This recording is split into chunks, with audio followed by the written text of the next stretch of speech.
All right, hello, Scrubs. Howdy. Colin here. Michael here. We're going to be quickly just going over the new spoils from this week for Vingolf 3. This time they did some pretty awesome resonators. Right off the bat, just want to say it's pretty awesome, as you'll see in the cards over. They're all, it looks like they're doing everything full art, which is pretty awesome because Vingolf, you usually just get what you get. You can't pull a full art, you can pull a hollow, and that's it. So it's nice that they have they just come out full arts, essentially. So the first one we have here is Arla the Lightwing. So it costs 2 light, 2 void, and it's an 8/8 angel. It has flying and has a passive of other J resonators you control with flying gain barrier.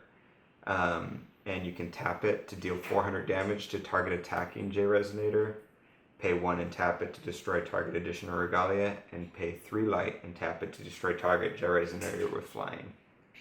So right off the bat, it's pretty awesome. It's basically all the abilities of Artemis Bow, which is pretty funny because it's Arla.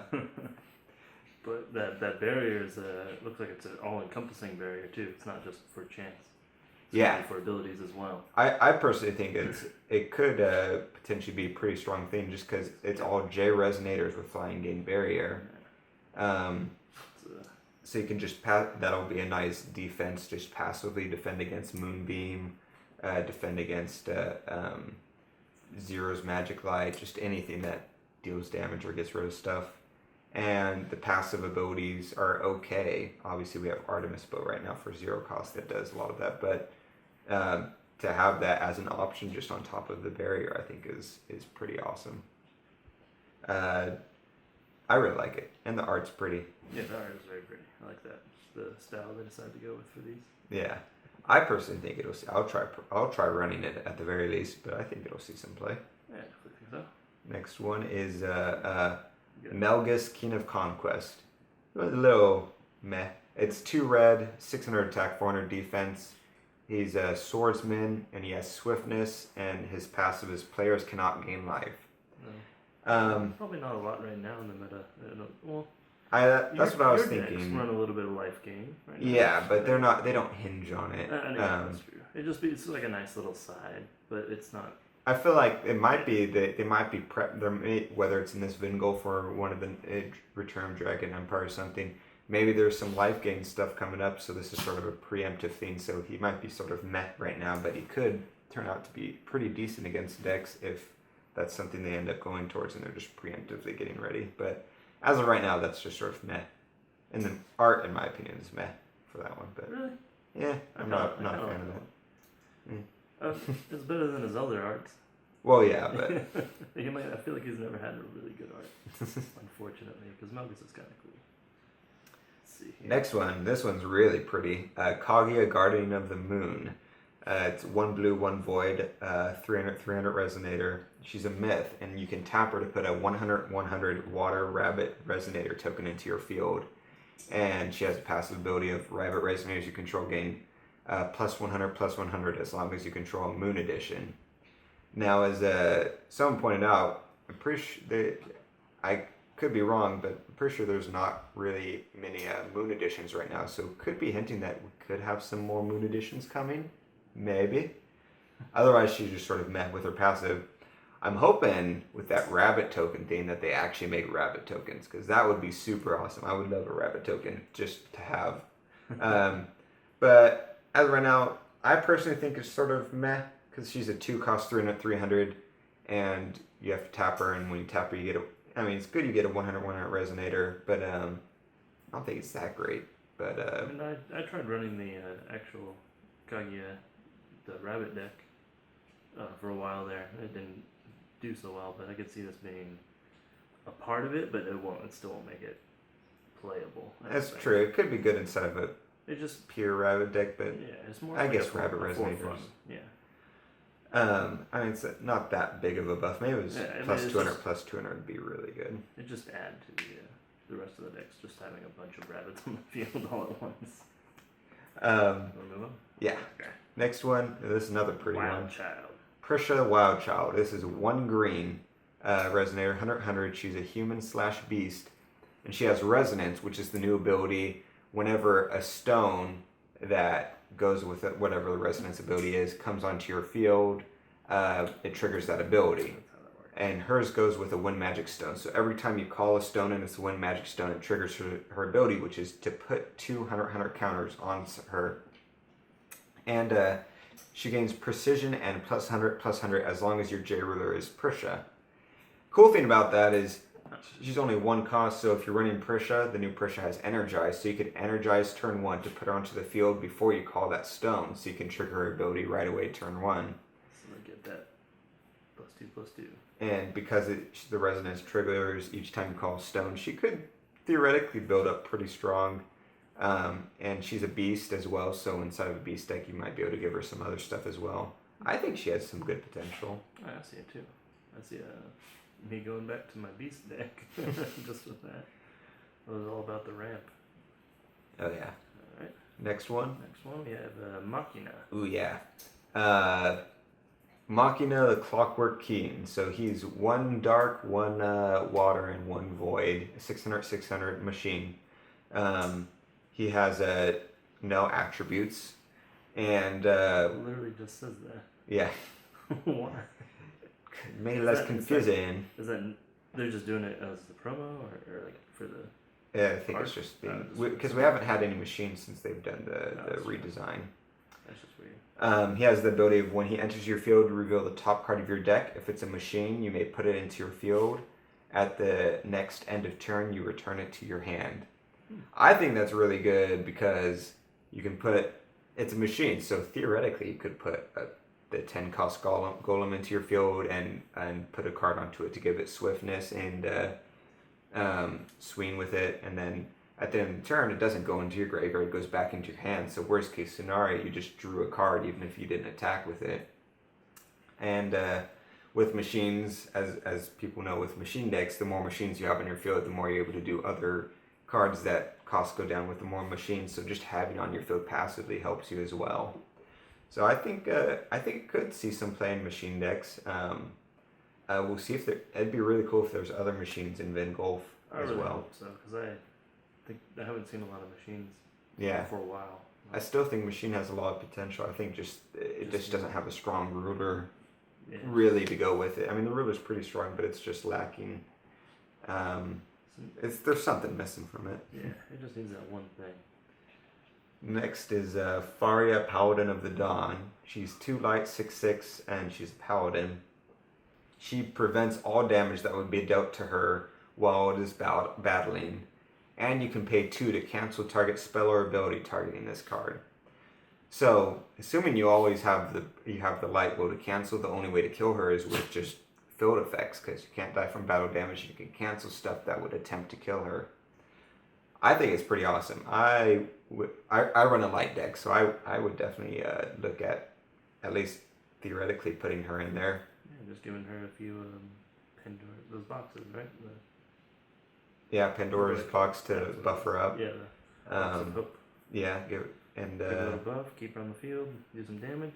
and you're able to cancel. It's nice because it's like a built-in cancel that targets her, but it's 2 light. It's not light and green, so in light decks it's a lot easier to run that ability.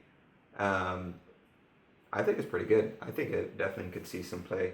I mean, she's not terribly strong. She's a 6/6, but still, for only 2 cost for what you're getting, I think it's pretty good. Next up, my personal favorite artwork, and just personal favorite in general. I love Sylvia, My but personal favorite's on the next one. so we have Sylvia, Gil. I don't know how to say that actually. Palarililila, Inferno Dragon. She's 2 red, 1 void, 8/7. It's a dragon with flying.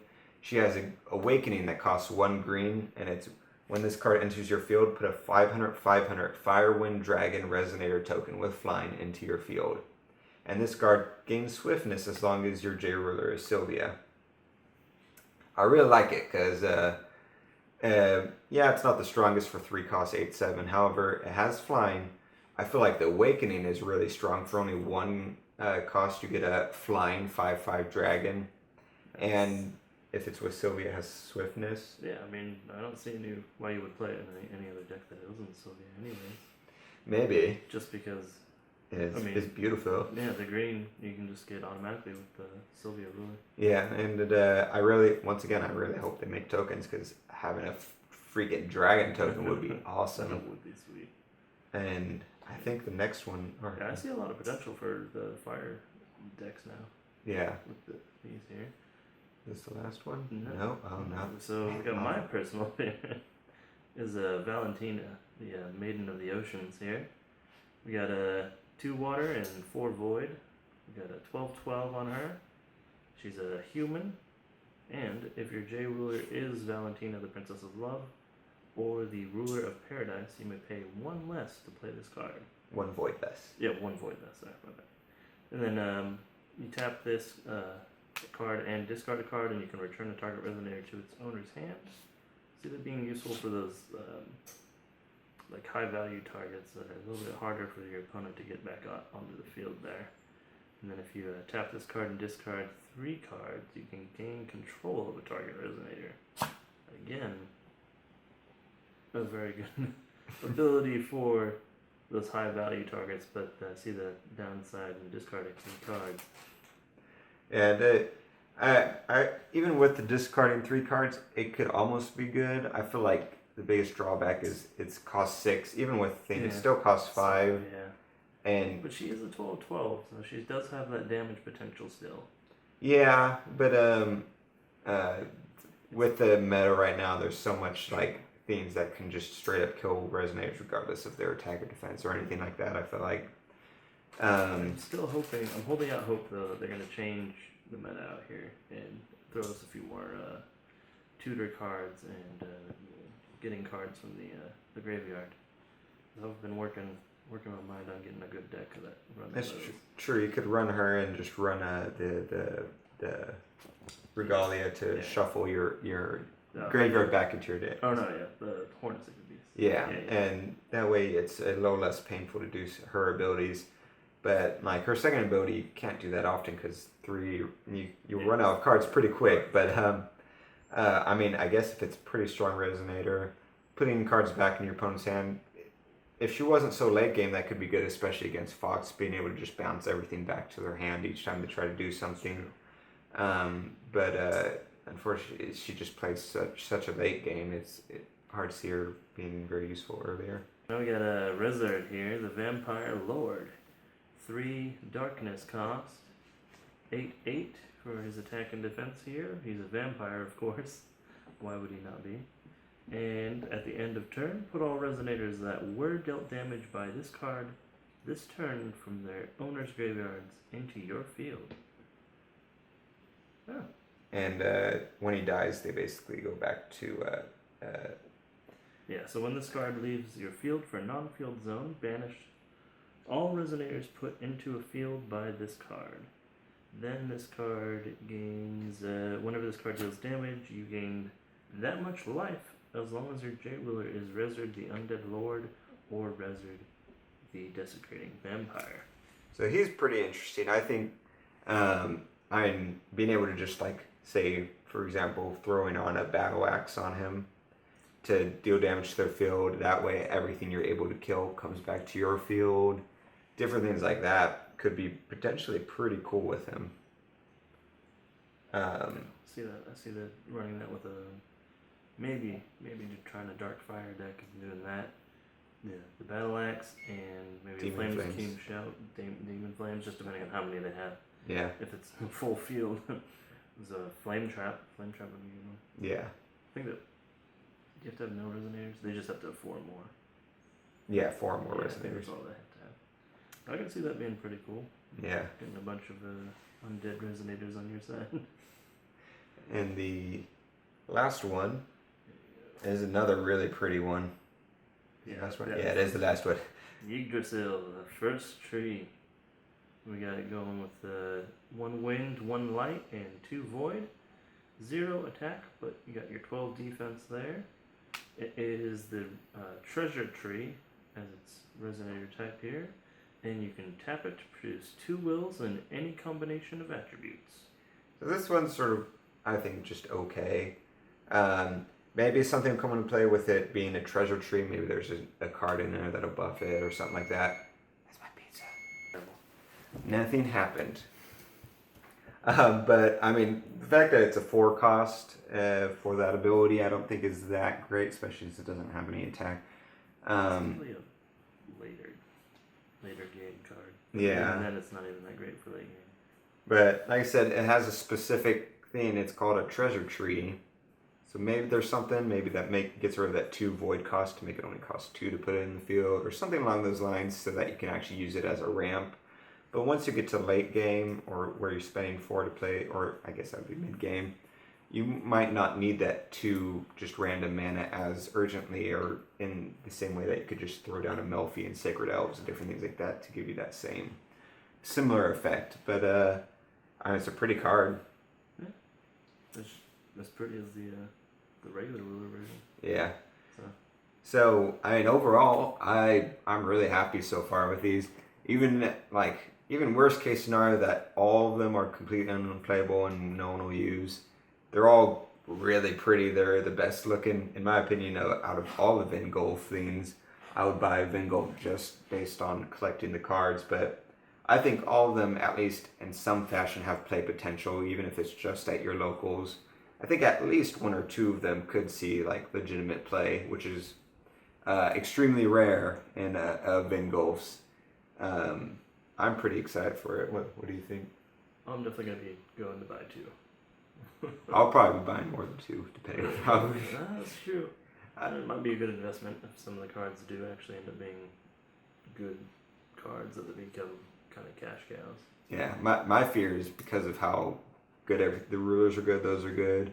The stones are I think the stones are good. A lot of people don't like them, but I personally like them. But it I think it has the potential, unlike the previous Vingolfs, to start to have a problem with supply and demand. So buying them might be good for collectors, because it might go up in price, because a lot of people are going to really like these and want these, just like I said, even just for collection purposes, even if they're not good cards, which they've proven to be decent cards so far. Yeah, I think so. Definitely 3 steps up from the Valkyria Chronicles Vingolf. Oh yeah.